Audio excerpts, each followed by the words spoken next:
o miraculous deeds, kita nila even the 5,000 kakaon sa sinak na pagkaon, yet they were able to understand it because of course of their depravity. So, nag-demonstrate siya sa extent sa aton nga human blindness. Okay? Kaya of course, here we can see that man is in need for divine intervention to attain true understanding and faith. Antayan ka din, wala isang tao nga maka-attain sa matuod or true understanding without the eliminating power sa Holy Spirit or maka-attain sa faith without the divine intervention. Katulad makatapos kasi kaliwa, Christ is God's provision for man's sufficiency. Christ is God's provision for man's sufficiency.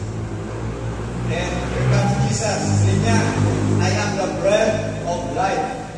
Whoever comes to me shall not hunger, and whoever believes in me shall never thirst. But I said to you that you have seen me, and yet you do not believe. All the Father gives me will come to me, and whoever comes to me will never cast out. Found by mga statement ni.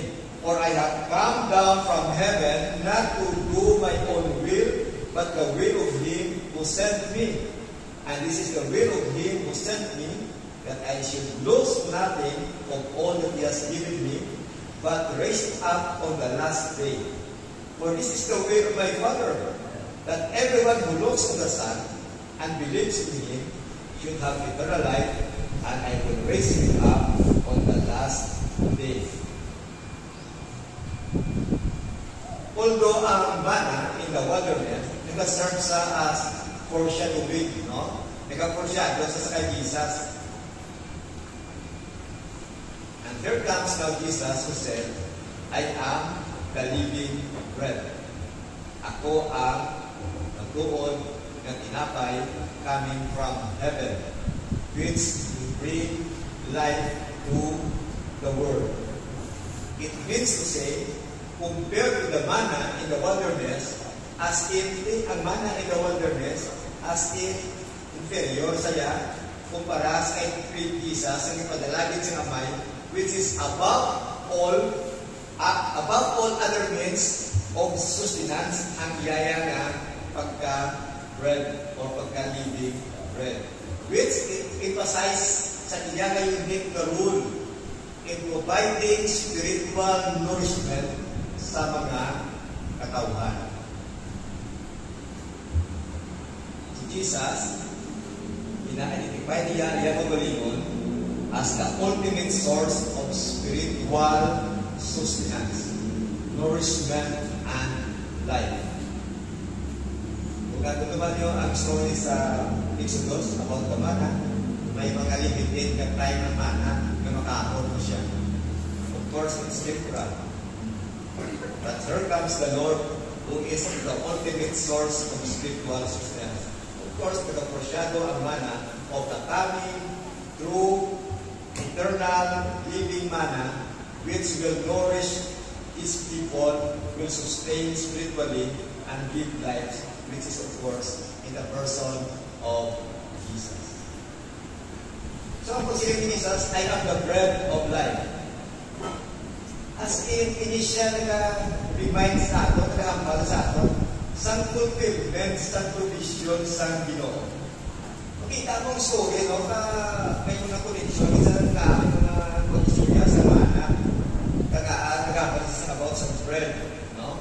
Makita mo ang background sa 5,000 ka matao, mga nagkaon sa pagkaon, which ang ilang mind, it's more on physical things. But here comes the Lord in His ultimate mission, given by the Father. He is there to give life and to give true, matuod, eternal, and of course, spiritual food sa iyang mga katauhan. So, the saying of Jesus, a statement, declaration, I am the bread of life.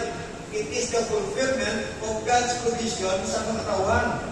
Kung ang mana as in minakaon sa mga Israel doon a long time ago, here comes now the Lord Jesus Christ, in which is not only to nourish physically, but Jesus, He is the divine provision for the spiritual nourishment and eternal life sa aton nga kabuhi.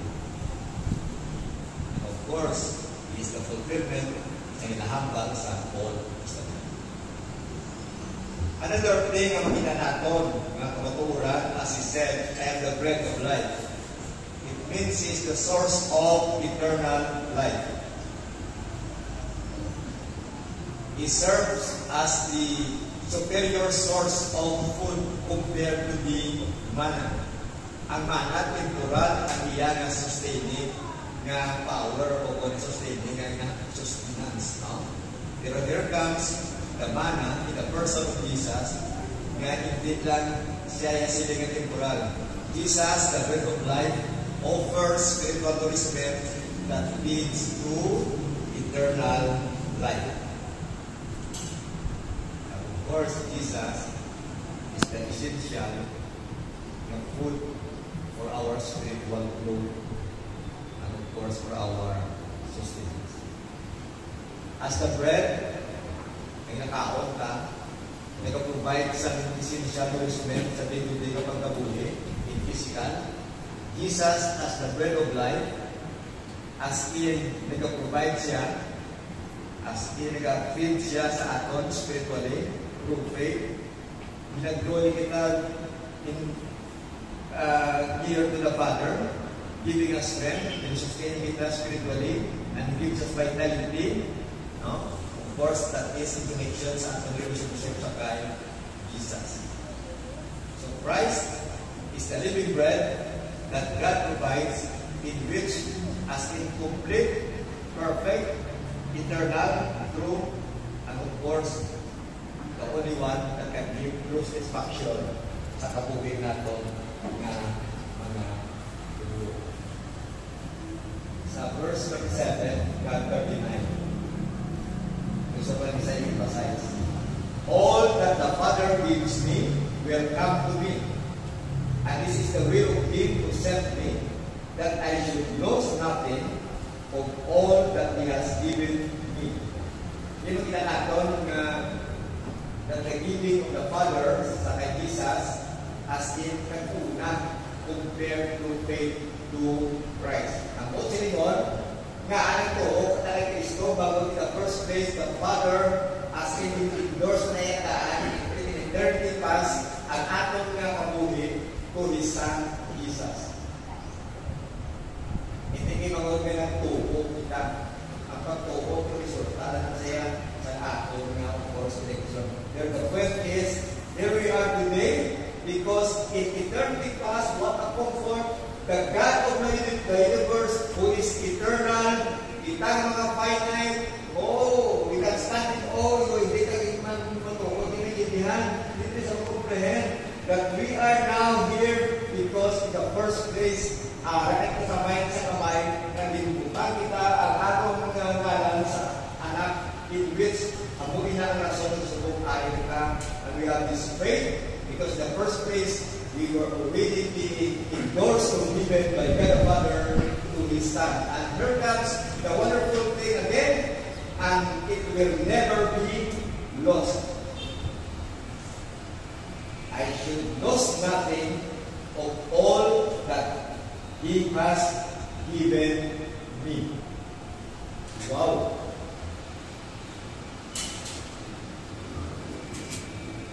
Kung hindi man ako ba sa Ginoo, kung saan ang kuya sa gaya, saan ang kuya, kung pala, yung pinag-ubukas, I think siguro ang pinakanapin ko na niya response is, Lord, is ka nanulit ang gulay sa kapubig na isa na Kristo hato, magkapadayon ako sa pagsali sa iyo, maghahipo ako sa kabukan, tiwaan mo ba yung grace, na magasunod sa iyo, biskan, masakit, biskan, ano ba, kahit ang kamarituran, hindi ko magkakagyo sa iyo, which it becomes a great courage, upon takot siya nga motivasyon, upon responsibility sa aton, kaya kabuhig ta,